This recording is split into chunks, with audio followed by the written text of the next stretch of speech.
Hi, this is Mardy once again and welcome to my channel.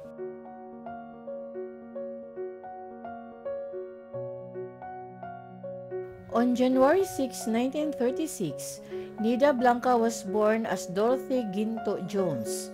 She was a renowned Filipina actress known for her remarkable talent and versatility with a career spanning over 5 decades. If you are new to my YouTube channel, please don't forget to like, comment, and subscribe. At para updated kayo sa mga susunod kong videos, please click the bell notification below. At sana po, don't skip the ads and please watch until the end of my video. Born in Gapan, Nueva Ecija, Nida Blanca was the daughter of an American soldier, Father John William Jones Jr., and a Filipina mother with Tagalog roots named Inocencia Velez Ginto. She began her acting career at the tender age of 15. Si Blanca ay nagbida sa mga pelikula noong 1950s. Karamihan sa mga ito ay pinagsama-sama niya kasama si Nestor de Villa. Mas lalo siyang nakilala sa sitcom sa telebisyon na John and Marcia in 1973 hanggang 1990, kung saan ginampanan niya ang asawang dumikit sa kanyang mahirap na asawa na ginampanan ni Dolphy, sa kabila ng patuloy na paghaharp ng kanyang mayamang ina. Nag-star siya sa mahigit 200 na pelikula at palabas sa telebisyon at nanalo ng maraming parangal para sa kanyang mga pagtatanghal.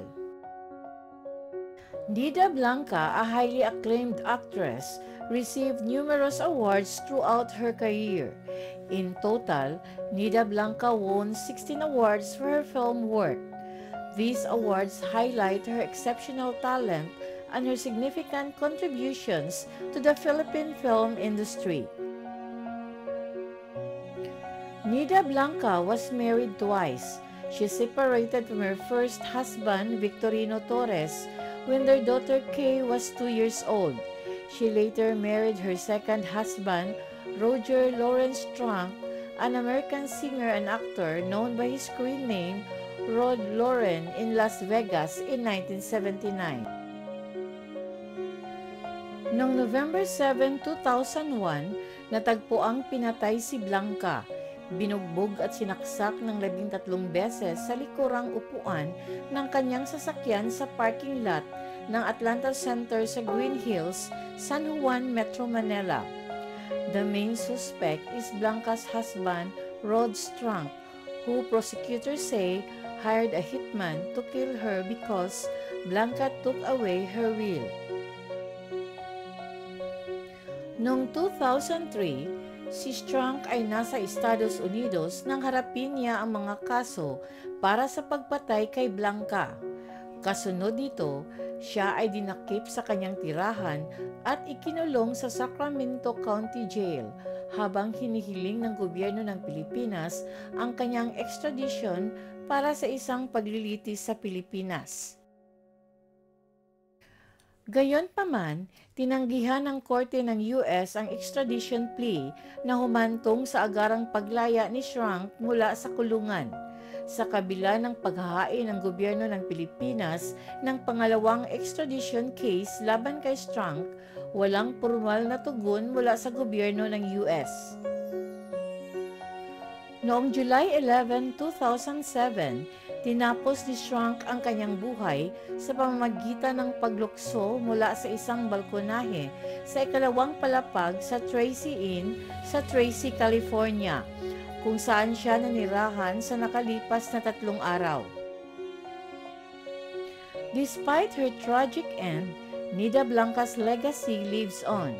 Her contributions to the Philippine film and television industry continue to be celebrated. Her roles, both comedic and dramatic, have left a lasting impact on audience and aspiring actors alike. Thank you very much for watching. And according to Taylor Swift, I just want you to know that if you are out there and you are being really hard on yourself right now for something that has happened, it's normal. That is what is going to happen to you in life. No one gets through uncatched.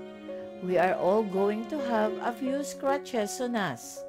Please be kind to yourselves and stand up for yourself, please.